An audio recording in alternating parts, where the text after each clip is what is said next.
അപ്പം കഴിഞ്ഞ പ്രാവശ്യം നമ്മുടെ ചാക്കിനകത്ത് കാച്ചിലിൻ്റെ വിളവ് കാണിച്ചിട്ടുണ്ടായിരുന്നു. അപ്പോൾ അടുത്ത ചാക്കിനകത്തുള്ള കാച്ചിലാണ് ഞാനാണ്ട് വിളവെടുക്കാൻ പോകുന്നത്. ഇപ്പോൾ ഒരു മരത്തിൻ്റെ മുകളിലോട്ട് ഞാൻ കൊണ്ടുവച്ചിരിക്കുമായിരുന്നു. ഇത് മരത്തിനകത്തോട്ട് നല്ലതുപോലെ പടർന്ന് കയറി പോയിട്ടുണ്ട്. അപ്പോൾ ഇനി നമുക്ക് ചാക്കൊന്ന് തട്ടിയിട്ട് നോക്കാം. എന്താ അപ്പോൾ നല്ല കട്ടിക്കിരിക്കുകയാണ് ചാക്കിനകത്ത് മണ്ണും ഒക്കെ ആയിട്ട്. അപ്പോൾ നമുക്ക് സ്വല്പം വെള്ളമൊന്ന് നമുക്ക് ഒഴിച്ചു കൊടുത്തിട്ട് ഒന്ന് മണ്ണൊക്കെ കുതിർന്നിട്ട് നമുക്കിനി അതിനെ തട്ടിയിടാം. അപ്പം നമുക്ക് ഈ ചാക്കിനകത്തുള്ള കാച്ചിലിൻ്റെ വള്ളി ഒന്ന് കട്ട് ചെയ്തതിന് ശേഷം ചാക്ക് ഇങ്ങോട്ടൊന്ന് മുന്നോട്ട് നീക്കിയിട്ട് നമുക്ക് മണ്ണ് തട്ടിയിടാം. എന്താ ചാക്കിൽ നിന്നൊക്കെ വേര് തറയിലോട്ട് പോയിട്ടുണ്ട്. അപ്പോൾ ഈ ചാക്കിനകത്തെന്ന് പറഞ്ഞാൽ പകുതി ഭാഗം കരിയില നിറച്ചിരിക്കുമായിരുന്നു. പിന്നെ അതിന് ശേഷം കോഴിവളവും ആട്ടിൻകാഷ്ടവും എല്ലാം കൂടെ മിക്സ് ചെയ്തൊരു വളം ഇട്ടതിന് ശേഷമാണ് കാച്ചിൽ അതിനകത്തോട്ട് നട്ടത്.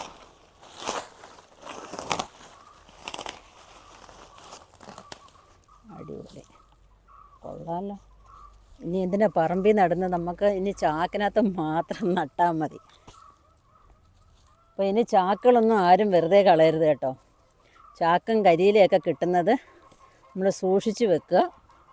ഇതുപോലെ നല്ല അടിപൊളി. ഇപ്പോൾ എത്ര കിലോ കാണും ഇത്? എൻ്റെ അപ്പോൾ ഒരു 5 കിലോയെങ്കിലും കാണും.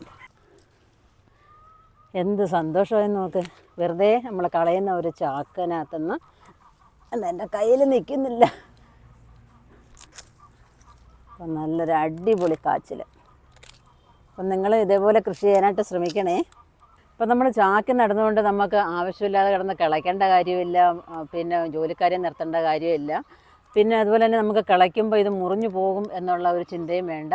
അപ്പോൾ എന്തായാലും എല്ലാവരും ചാക്കിനകത്തൊക്കെ ഇങ്ങനെ അങ്ങോട്ട് നടുക. സ്വന്തമായിട്ട് ആർക്കും ചെയ്യാവുന്നതാണ് കേട്ടോ. കൊച്ചു പിള്ളേർക്ക് പോലും ചാക്കിനകത്ത് ഇങ്ങനെ ചാക്കൊക്കെ കിട്ടുമെന്നുണ്ടെങ്കിൽ ഇതേപോലെ മണ്ണ് നിറച്ച് വളമൊക്കെ കൊടുക്കാമെന്നുണ്ടെങ്കിൽ അടിപൊളിയായിട്ട് കാച്ചിൽ വിളവെടുക്കാം. പിന്നെ ജൈവ സ്ലറിയൊക്കെ ഉണ്ടെന്നുണ്ടെങ്കിൽ ഇടയ്ക്ക് ഒഴിച്ചു കൊടുക്കാമെന്നുണ്ടെങ്കിൽ ഇതേപോലെ അടിപൊളി കാച്ചിൽ വിളവെടുക്കാം. അപ്പം നമുക്ക് എന്തായാലും ഈ കാച്ചിൽ നമുക്ക് വിളവെടുത്തല്ലോ. അപ്പോൾ അതിൻ്റെ വെയിറ്റും കൂടെ നമുക്കൊന്ന് നോക്കണം. ഒരു ചെറിയ കഷ്ണം പേപ്പർ എൻ്റെ മുകളിലോട്ട് വെക്കാം.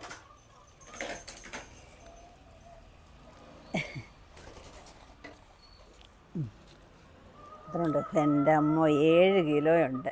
അടിപൊളി. 770 ഉണ്ട് എൻ്റെ ചാക്കി നട്ട കാച്ചിൽ. അടിപൊളി.